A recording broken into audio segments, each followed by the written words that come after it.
Hello! Today I'm going to be creating the best combined 11 for every single Euro qualifier group. Now I'm sorry, but that title and intro may be a little bit misleading, as I will be creating the best possible squad, but I will be giving myself a few rules. Actually, the only rule I'm giving myself is that I have to select one player from every single nation in each group. That means we got to include the likes of San Marino, Andorra, Gibraltar, and obviously no disrespect to these nations, but come on, it's gonna on paper significantly weaken the squads we're gonna be creating. But I'm still gonna be including one player per country because we gotta show all the teams participating some love. It's a beautiful time to incorporate all of the UEFA nations. I'll probably do this again once the actual groups for Euro 2024 are confirmed and released, and it probably will be a little bit more interesting then. I did this for the World Cup as well. You guys seem to absolutely love that, so we're gonna give it a go again today. And to save myself some time in terms of editing, I'm gonna be doing all of this on FIFA 23. I don't play this game anymore, but yeah, it's just gonna make my life easier in terms of post-production. But yeah, I know people will still skip this intro and go on to say, oh, how could you not include only France and Dutch players for Group B? Obviously, if we were freeballing it, that would be the case, but I'm just trying to have some more fun with all the nations here. So yeah, don't forget to drop another like. Let's try to hit 2,000 likes on this video. Subscribe if you're new, and let's get into it. Starting off with Group A. Already starting off with the banger group, as yeah, there are some underdogs here, but even then, you got some incredible players from each of these nations, so I'm sure there won't be any problems and maybe quote-unquote guilt trips of including a nation that doesn't necessarily deserve to be there. You could make the claim for Cyprus, but I still think they're overall a very solid squad. So let's start off with the obvious answers. As you can see, I've gone with the 4-3-3 formation with the attacking variation, and I've already submitted my requirement for 4 out of 5 nations for this combined 11. We've got Norway, Scotland, Spain, and Georgia in there. Of course, up top, Erling Haaland, easy pick. Kvicha Kvaratskhelia, another easy pick. Easily going to be our Georgian player in this 11, without a doubt. Scotland filled with a lot of incredible fullbacks, but obviously we got to take their best one, Robertson. And then that midfield duo of Pedri and Gavi, who we can really see excel over the next decade or so. They've already been proving their worth, and they're the new upcoming youngsters, basically the Xavi and Iniesta regen, as we all know. Obviously a phenomenal start, but to fill that Cyprus requirement, let's go for the center back Leifis, who's a pretty solid option playing in the Belgian league. Very much an underdog in this group. They could have put off some decent fights, but this group's looking too tough. As you can see, there's so much quality already being presented. We're about to splash a lot more as well. It's probably mostly got to be Spain for the rest of the combined 11, without a doubt. But let's do one more nation that is not from these giants in this group. Going into the center attacking mid role, I'm going to take Odegaard. Why not? Him and Haaland are some of the most exciting talents Norway have. Of course, there's many more entering the big stage, but both these guys have already proven themselves this season in the Premier League, doing wonders. And I think it's safe to say that they both deserve to be in the starting 11. But yeah, the rest will be Spanish players. In goal, I'll take David De Gea, who wasn't even part of Enrique's plan, obviously. He wasn't selected in the World Cup squad. However, he's still a class goalkeeper, and I think he's the best option we have in this group. We'll see if he's part of Luis de la Fuente's plan as well, but I'm going to include him for this combined 11. Our next Spanish player, who hasn't necessarily been making the headlines as much as earlier, but still very much a solid pickup after France rejected him being on the national team, I've gone for Laporte. At right back, you could either take Carvajal or Azpilicueta. Azpilicueta is obviously such a leader figure for his club at the moment. I'm just going to go with him. Don't blame me if you take Carvajal, though. I was actually leaning towards him, and I decided to change it up last minute. Azpilicueta is going to be my pick at right back, and on the right wing position to complete the attack as well as the team, I've gone for Dani Olmo. Obviously, as you can even see from his FIFA card, he mostly plays as a center attacking mid, but he's pretty versatile as long as he has some kind of attacking role, and I think he could fit nicely at the right wing position. So that is my complete starting 11 for Group A. Obviously, there's room for debate on my picks, but I definitely think this might be one of the strongest combined 11s we're going to be looking at today. So what a start. But let's move on now to Group B. As you can see, I've gone for the 4-3-3 formation here with the variation of having a center defensive mid. Now, let's fulfill the Gibraltar requirement. Let's get that out of the way, because obviously the rest of the nations have some incredible players worth mentioning, but Gibraltar specifically, I'm sorry, definitely wouldn't cut it for a combined 11 if we had no rules here, but I gotta pick somebody, and I'm taking someone who isn't even on FIFA, so hopefully this is not a bad editing job. I've gone for Nicolas Pozo, the 18-year-old on Cadiz's U19 side. Maybe if this were real life, he would lack experience and not necessarily excel. Of course, he maybe got some underrated players from Lincoln Red Imps. These guys were in the Conference League last year, but I'm gonna have to go with him because there's just so much quality in every other position.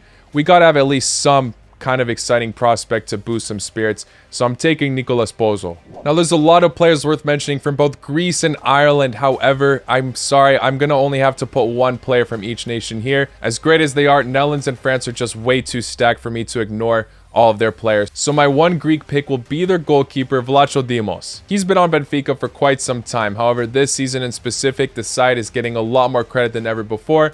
So I think it's safe to include him as our goalkeeper. As Hugo Lloris has retired internationally, Mike Magnan is pretty solid, but I think it's safe to say that Vlacho Dimos can be our main man in between the sticks. Now for our Irish pick, this side, as I mentioned in so many videos, has a lot of incredible young talent that can create a new golden generation. But I still think we got to rely on the veteran who definitely is past his prime, but he still plays for the national team. Despite Everton's struggles, he still had his brilliant moments. I'm taking Coleman. Without a doubt, our center back partnership has to be some Dutch figures. We're going with De Ligt and Virgil van Dijk. Yes, Liverpool as a whole have been pretty underwhelming this season, but we still cannot forget Virgil van Dijk's remarkable achievements, and De Ligt has been next level for Bayern Munich. Of course, there'll be loads of French players later, but I think the Dutch deserve the credit for the center back positions. At left back, let's take Theo Hernandez. He was incredible at the World Cup, pushed up wonderfully, added so much energy to the squad. Of course, in the Serie A, has got to be one of the best fullbacks as well. Definitely has to make it onto this team.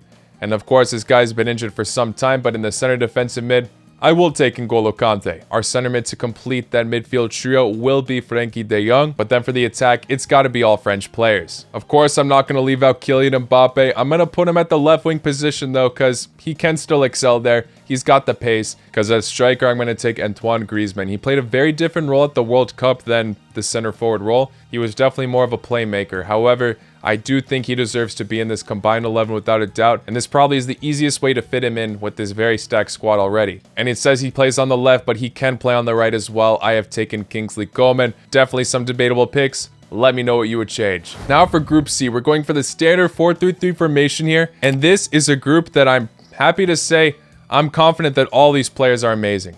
Even Malta has got a pretty interesting option. So this side, along with Group A, might be the most stacked teams we're going to be seeing in this combined 11 video. Let me obviously show you what I mean. Let's start off with the attack this time around. Of course, we got to take Harry Kane. Yes, he missed that crucial penalty against France in the World Cup in the quarterfinals, but this guy is still incredible without a doubt. Definitely going down as one of the best strikers in English history in terms of his numbers. Now at the left wing role, I will definitely take Chiesa. Yes, he gets unlucky with injuries a lot, but we can't forget about his Euro 2020 performance, and definitely is the one that still is leaving Italians hopeful in terms of the power they have in the attack, as they really are going through a transitional phase right now. But Chiesa is someone who they should be able to rely on, just hopefully doesn't pick up more injuries later on. A lot of English attackers have been informed this season, so I think it's safe to say one deserves to be in that right wing role. Of course, you got the likes of Rashford, but I'm going to go with Saka as he's more familiar on the right. What an incredible talent, and ever since he really took the spotlight for Arsenal, he's really made his mark. Let's add one more England play here, but then we got to start changing it up. Of course, I got to take Jude Bellingham. We'll see if he joins the Premier League soon, but it's truly enjoyable to watch this guy's progression every single year. Now let's go ahead and take that pick from Malta. I'm taking Teuma, who is part of that Union St. Galois side who are in the quarterfinals of the Europa League. Dede Teuma is also a massive contributor to this club's success this season, as he's been captaining them in the midfield with 8 goals and 9 assists in the Belgian league. In the Europa League, he's had 6 direct goal contributions so far in 7 matches. What a year this guy's been having, and maybe he could bring Malta some spark in the international stage as well. But our final midfielder has to be our Macedonian pick, Elmas, who is not a guaranteed starter at Napoli, but has still very much made his mark this season with their incredible records. He's got to be Macedonia's best player at the moment as well, doing his nation proud, and he definitely has to make it to this combined 11. Now, of course, we cannot forget about Ukraine, and this guy's been immense for Arsenal this year, Zinchenko. He normally plays in the midfield for his national team, but of course, for club level, pretty familiar at the fullback position. At the other fullback position, let's take Di Lorenzo, another key contributor to Napoli's success. Unfortunately, he recently got that handball against England, but there's still no denying what this guy's done this year. And to be honest, I think a lot of other positions in this back line have got to be Italians. Unfortunately, the Chiellini and Bonucci era really is coming to an end. Bonucci is still there for the national team, but I think we got to look at the younger options now. Let's take Bastoni as our first center back for this team. In goal, I'm gonna have to take Donnarumma. Our final center back, this guy is not being selected by Southgate, obviously, but I'm gonna include him in my combined 11. It's gotta be Tomori. Yes, AC Milan are going through random rough patches, and sometimes he is at fault. But looking at what he's done the season before, how consistent he was. So like I said, Group A or Group C has got to have the most stacked squads. I might be leaning towards Group C though. This team is immense. Now moving on to Group D with Croatia, Wales, Armenia, Turkey, and Latvia. Now, Croatia is obviously going to make most of this team. I'm sorry. You can't even call me biased for that. But obviously, with the rules that I've created, we got to include one from every other nation. But let's start off by saying none of the other teams are going to break through that central midfielder core. It would be criminal to leave any of these players out. Of course, I'm going to go with Luka Modric, Brozovic, and Kovacic. I still personally think one of the best midfields in international football. Call me biased. I don't care. These guys are elite. Now, I obviously want to top things off and include Ivan Perisic as well, but I do think we got to incorporate the Turkish brilliance here of Çalhanoğlu. I think both are a great option. I would personally put Ivan Perisic if I didn't include this rule, but if we're going to include any of the top Turkish players, this guy simply has to be included. Now, for that right midfielder position, it would be brilliant to include Mkhitaryan in this, right? Well, unfortunately, I can't because he's retired. He fits really well into this team though, but it is what it is. It's okay. There's another option that we could utilize. Maybe plays more central, but that's okay. He's not in FIFA, but he's one of the biggest talents in the Russian league at the moment, Edward Sperzian. He has 18 direct goal contributions in the Russian league at the time of this recording in 19 matches. Now at the striker role, this is a perfect opportunity to utilize the Welsh youngster Brennan Johnson. He's doing quite well in the Premier League with 9 direct goal contributions at the moment. Right after the World Cup, Gareth Bale did retire completely from football, so of course he will be missed, but now it's time to look towards the future, and this guy could very much be the future for his national team. Let's see how he carries on for them. But let's just complete the rest of the requirements before we dive into the rest of the Croatian players selected. I'm going to go with the Latvian center back Tobers. He's pretty versatile. He can also play at the center defensive mid role. Look, obviously on paper, it looks like he's going to create a hole in the defense. But don't sleep on the Latvian players, man. They really could cause some trouble in this Euro qualifier campaign. Partnered up with him at the center back role has to be Joško Gvardiol. What more do I have to say about this guy? I mean, he had a fantastic World Cup. Surely he's going to get a move this summer. No disrespect to RB Leipzig, of course, great club.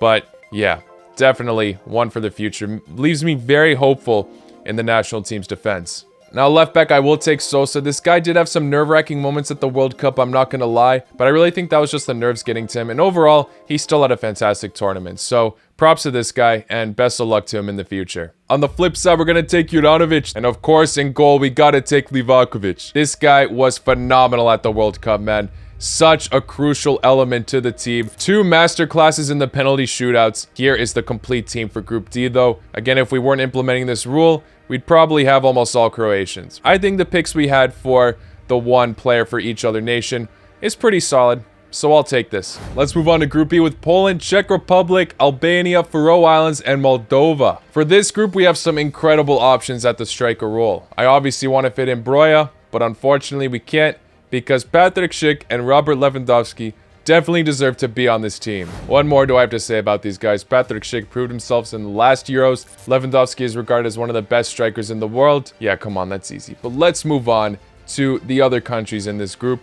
Let's start off with the biggest underdog here, Moldova. To be honest, I'm not entirely sure if this guy's retired from the national team, as he's quite old, but I have put in Epurianu. And then at left back from Faroe Islands, I've put in Davidson, who can be quite the leader figure. Our Albanian center back has to be Dim City on Atalanta. And then at the goalkeeper position, of course we gotta take Szczesny. He had a remarkable World Cup. Could have been regarded as the best goalkeeper of the tournament had Poland made it further. Staying on topic with Poland, they're gonna take a good chunk of this team as well. But at right back, we gotta take Matty Cash. You could argue for Tufal as well, but I'm gonna have to go for the lad who changed his nationality and seems to be thriving at his new nation. Of course, at center attacking mid, we cannot forget about Zielinski. So many Napoli players to talk about, obviously, but he has been a key contributor. He has been pretty underrated overall throughout his career, but this season, of course, he's been popping off. At center defensive mid, despite West Ham's struggles this season, it's gotta be Suchek. But joined with him is gonna be the youngster from Albania, Christian Aslani.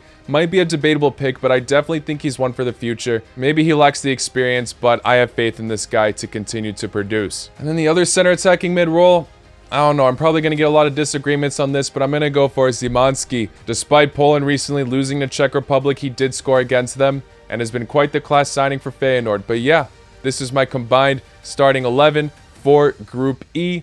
Let me know what you would change. Moving on to Group F with Belgium, Austria, Sweden, Azerbaijan, and Estonia. Starting off with the non-negotiables. Courtois in between the sticks, of course. David Alaba at center back, without a doubt Austria's best player and our best defender definitely in this group. Kevin De Bruyne in the midfield, no question about that. And Romelu Lukaku at striker.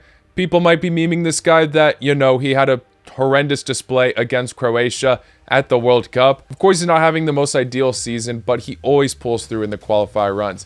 And in fact, I'm lucky enough to record this right after he scored a hat-trick against Sweden. So of course, we're going to put him on this team. Now let's throw Sweden some love and put in Forsberg at center attacking mid and Kulusevski at the right midfield position. Sweden have a lot of work to do. They truly have been in some horrendous form at the time of this recording, but with the quality they possess, surely they can bounce back. And I want to put in another brilliant striker from this country, such as Alexander Isak, Zlatan Ibrahimovic. But in order to fulfill that Azerbaijan slot, I'm going to put in the striker from Karabakh, Musa Kobarny. The 20-year-old has had a fantastic season for his club, scoring loads of goals. So maybe if he was surrounded by all these brilliant players, he really could excel. And let's throw in that Estonia pick, Yunus Tam. Completing that defensive trio has to be the boss from Belgium. Well, it doesn't have to be. This is a debatable pick. But the youngster has really excelled this year. He's starting to make a regular appearance for the national team. And for Anderlecht this season, he was extremely clutch. A massive part to that upset against Villarreal as well. I miss Eden Hazard, man, but I'm going to have to put in Carrasco instead of him at the left midfield position. And then I'm going to finish the team off with Tielemans. So, of course, despite Belgium's golden generation sinking a bit,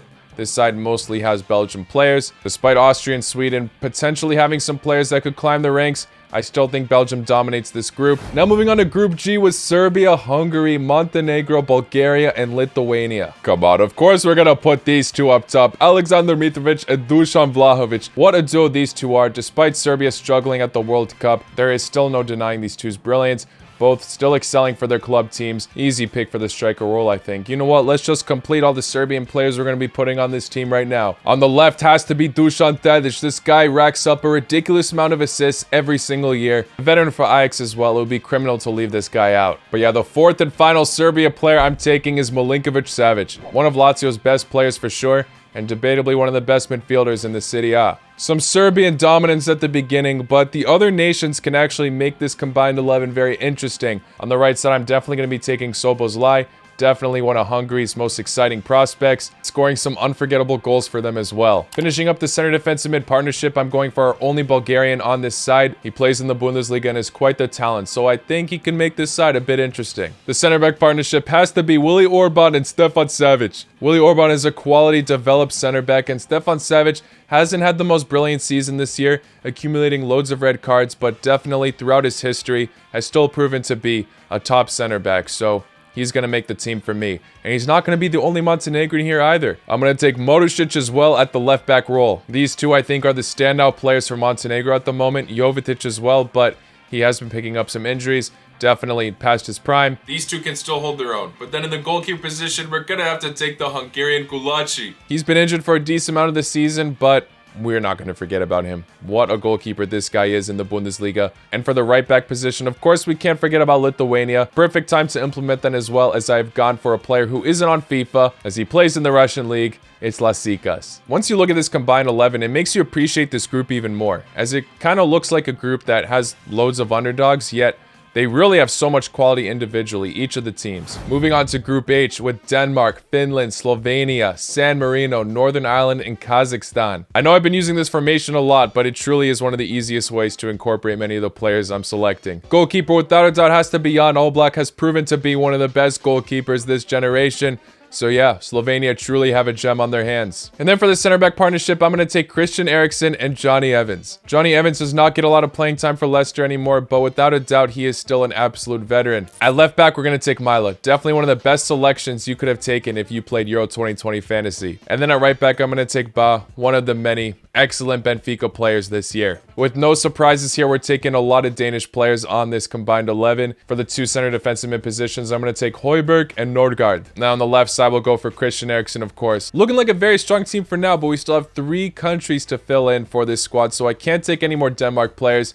It's got to be Finland, Kazakhstan, and San Marino. My next attacking midfielder is going to be Zainutinov. The 24-year-old is an extremely versatile player. He mostly plays in the center attacking mid role, but he can't even play at left back. This guy simply is one of Kazakhstan's bigger names. This ain't that much of a loss. Timo Pukki, putting him on this side is obviously an honor. This guy is a national team hero. They still have some other options in the attacking role, but due to Pukki's legacy, we got to throw him in here. And then San Marino taking the last position, the striker role as well. Obviously, we could be wasting a striker role here, but let's give this guy some credit. It's got to be Nikola Nani. He looked to be the more promising one out of the bunch, and he's still just 22 years old. I got to say, Ho-Yoon has really impressed me this qualifier break, as he has scored all 5 of Denmark's goals so far after recording all this already. I'm going to have to make this last-minute switch. Take Pukki out, and my Finnish player will be Kamada instead. Now for Group I. So many underdogs in this group, but also a lot of hidden gems here, so gonna be a good one. Starting off at the goalkeeper position, of course, it's gonna be Jan Sommer. Bayern obviously recently picked this guy up. He has very much already built his legacy for the national team. No question he's gotta be in between the sticks. And of course, most of these players are going to be Swiss, but I'm telling you, watch out for the other players I'm about to throw out here. Another Napoli player, we're throwing so many in this video, but of course, Rahmani's got to be here, the Kosovo center back. He is an absolute warrior, and it would be lovely to see him lead his country to glory and have them qualify for their first ever tournament. Fabian Schär is going to join him in that center back role. I think that's quite a given. He has been immense for Newcastle this year, and Newcastle have been overall fantastic. At right back, it's the perfect time to throw in the Andorra player Jesus Rubio. Well, I don't want to say perfect time, no offense Andorra, but I think he is a solid option, I guess, and he fulfills that Andorra requirement. At left back, I'm going to take Ricardo Rodriguez. Of course, we're leaving out the likes of Akanji. Akanji's not versatile on the left side. Ricardo Rodriguez can play center back or left back. He's familiar with this role. Past his prime, but still a quality player. Our first midfielder has to be Granit Xhaka. What a comeback this guy has had for his club. I always knew of his brilliance, but he was struggling a bit at Arsenal. Now he has been absolutely immense for them. So without a doubt, we got to throw him on here. Our center mid from Romania has to be Stanciu. He has gotten a decent amount of numbers in the Chinese league. To fill in our Belarus requirement, we're going to go for their captain Yalbonsky at center defensive mid. And then at left wing, we got to take the Israeli Solomon, who has been absolutely clutch for Fulham ever since he has signed for them. At striker, of course, I'm going to take Mbolo. He has been doing very well at Monaco this season. Now for the right wing role, of course, we got to take Shaqiri. Just because Stefan scored a hat-trick against Belarus doesn't mean we're going to include this legend in. He has done so much for the national team. And then the final group we're looking at here, Group J, with Portugal, Bosnia, Luxembourg, Slovakia, Iceland, and Liechtenstein. Sure, this is debatable, but I'm going to take Cristiano Ronaldo, man. I know he's past his prime. I know he's in the Saudi League now. I know he's getting benched for Portugal at the World Cup. But while we have him around, let's show him some respect. I'm throwing him in this combined 11. Up top with him, though, I'm going for Edin Dzeko. Despite his age, he is still killing it in the Serie A himself and can definitely lead Bosnia to glory. They already won without him playing against Iceland, but imagine with him on the pitch how much damage they could do. I'm going to throw in Bernardo Silva at center attacking mid.